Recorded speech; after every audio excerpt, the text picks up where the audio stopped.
Young tiger NTR, mass director Koratala Siva combo movie Devara part 1. ఈ cinema సరిగా మరో 2 వారాల్లో పాన్ ఇండియా రేంజ్లో థియేటర్స్లోకి దిగిపోబోతోంది. బాలీవుడ్ క్రేజీ యాక్టర్ సైఫ్ అలీ ఖాన్ విలన్గా నటిస్తున్నాడు. బాలీవుడ్ బ్యూటిఫుల్ హీరోయిన్ జాన్వీ కపూర్ తొలిసారిగా తెలుగులోకి ఎంట్రీ ఇస్తోంది. దేవర సినిమా యునైటెడ్ స్టేట్స్లో రికార్డులను బద్దలు కొడుతూ ప్రీసేల్స్తో సంచలనం సృష్టిస్తోంది. ప్రీమియర్కు 17 రోజుల ముందు 30,000 కంటే ఎక్కువ టికెట్లు అమ్ముడయ్యాయి.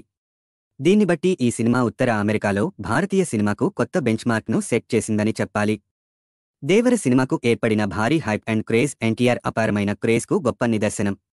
ఈ సినిమా అద్భుతమైన దృశ్యాలతో, పవర్ఫుల్ కథాంశంతో, యాక్షన్ ప్యాక్డ్ మాస్ ఫీస్ట్గా ఉంటుందని భావిస్తున్నారు.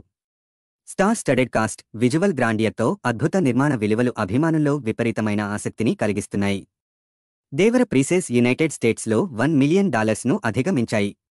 ఇది ఇండియన్ సినిమాకే హిస్టారికల్ రికార్డ్. లేటెస్ట్గా రిలీజైన దేవర ట్రైలర్ సినిమాపై మరింతగా అంచనాల్ని రేకెత్తిస్తోంది. దీనికి ప్రేక్షకుల నుండి వచ్చిన అద్భుతమైన స్పందనను బట్టి చూస్తే సినిమా బాక్సాఫీస్ సెన్సేషన్ అయ్యే అవకాశాలున్నాయని క్లియర్గా తెలుస్తోంది. సముద్రపు దొంగలతో పాటు సముద్రంలో జరిగే సాహసాల చుట్టూ సినిమా అంతా తిరుగుతున్నట్లు ట్రైలర్ చూస్తుంటే ఈజీగా అర్థమవుతుంది.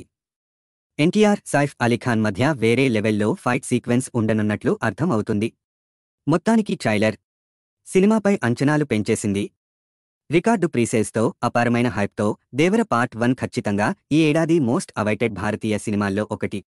సినిమా సెప్టెంబర్ 26న యునైటెడ్ స్టేట్స్లో ప్రేక్షకుల ముందుకు రానుంది. అభిమానులు ఈ సినిమా విడుదల కోసం ఎంతో ఈగర్గా ఉన్నారు. అందులోనూ RRR సినిమా తర్వాత యంగ్ టైగర్ నటించిన సినిమా ఇదే కావడంతో మరింతగా తప్పించిపోతున్నారు. మరి దేవర తారక్కు ఏ రేంజ్లో సక్సెస్ అందిస్తుందో చూడాలి. ఇలాంటి మరిన్ని ఇంట్రెస్టింగ్ వీడియోల కోసం ప్లీజ్ సబ్స్క్రైబ్ సహస్రా టాకీస్.